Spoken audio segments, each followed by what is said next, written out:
Look at that hat. Okay, so take me back. If I'd never seen the USFL, share with my audience what it was like. USFL came out and was playing in the spring. It was an option to NFL players at the time because there was no leverage in the NFL. So the USFL started stealing a lot of NFL players. It was NFL caliber football. Jim Kelly, Steve Young, myself, Herschel Walker, Yep. Kent Hull was our center. Kent was a perennial Pro Bowler as a center with Buffalo. You name it, there was talent. The year after the USFL folded up, 15 USFL players played in the NFL Pro Bowl. Wow. It was NFL football. No doubt about it. But the difference was we were playing in the spring. And in the spring, we had our own audience. We had a contract with ABC. We were on national TV. Some of the franchises did extremely well. The problem is it was a small league. So the lower tier teams that don't win don't draw, and they lose money. Right. The higher tier teams did exceptionally well. We did well. Baltimore, Jacksonville, Drew. And that's why there are teams in Baltimore and Jacksonville today, because of the success of the USFL back in those cities, putting football back in those cities. And, it was the problem was that the top half of the league had to pull the bottom of the half league along. Yeah.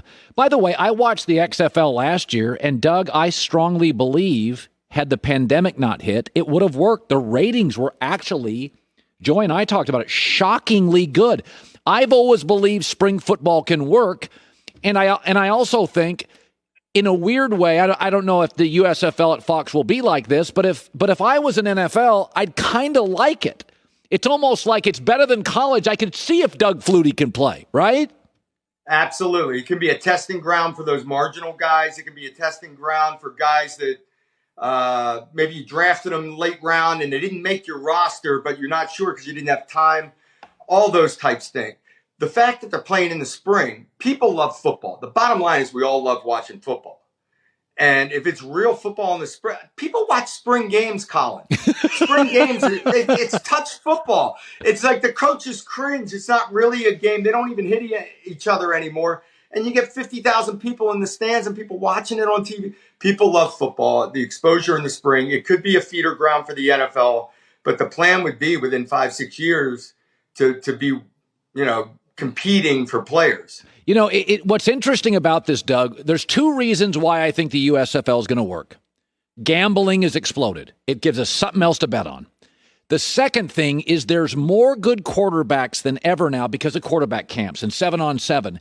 They got to go somewhere. We're seeing 4 and 5 guys. I mean, seriously, Doug, it used to be if you could get, one great quarterback in the first round, maybe 2. There's the Elway Marino class. Good God, we got 4 and 5 guys now, right? So I just think there's too many good quarterbacks in this world not to work in the USFL. Your thoughts on that?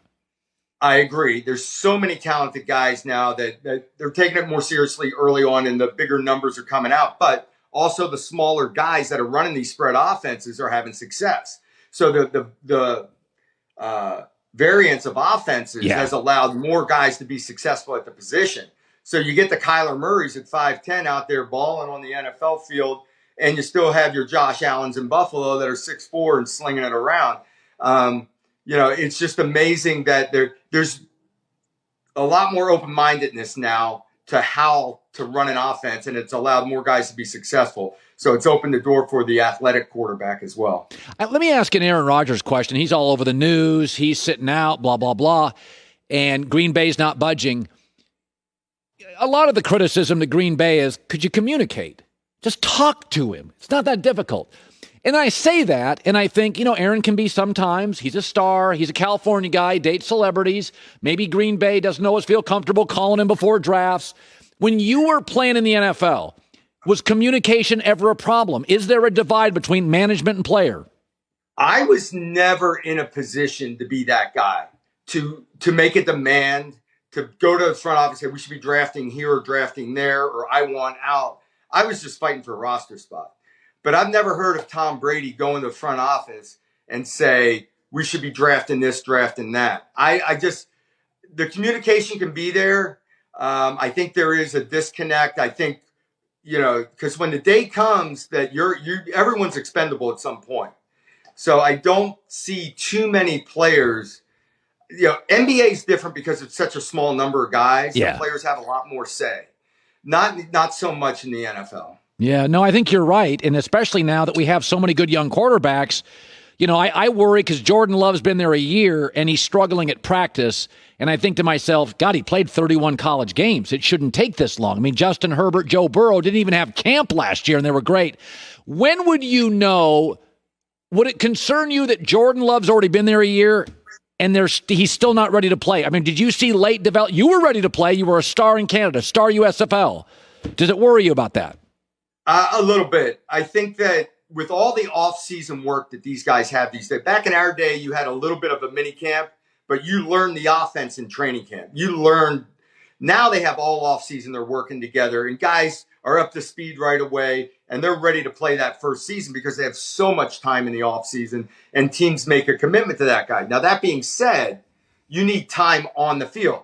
Peyton Manning wasn't a star year one, right? It takes that playing time on the field, getting used to game situations, running your offense, calling the shots on the field till you work into that role. That's why back in our day, you sat the bench for a few years before even getting the opportunity.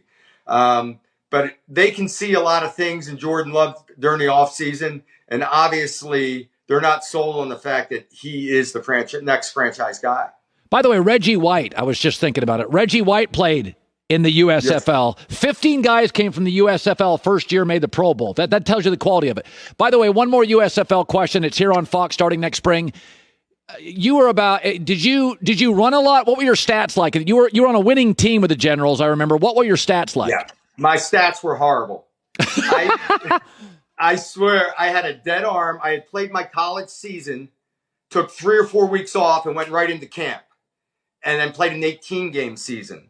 And at the end of the year, Reggie White actually broke my collarbone. Oh, great. So you bring up Reggie White. But we won because Herschel Walker was our tailback, had a 2,000-yard rushing season. I took off and ran a lot and made a bunch of first downs, completed a few balls. Actually, the second half of the season, my stats weren't bad. First half, they were horrible. But we got rolling. And then going into the playoffs, I broke my collarbone. And we lose a playoff game 6-3. Hey, it's great seeing you. I can tell I can tell from the hair you're hanging out at the beach. You look great, Doug. I appreciate you stopping by. Hi, everybody. Thanks for watching. Subscribe here to get the latest from the show. Also, be sure to check out more of the best clips from The Herd or go watch a few segments from other shows on FS1.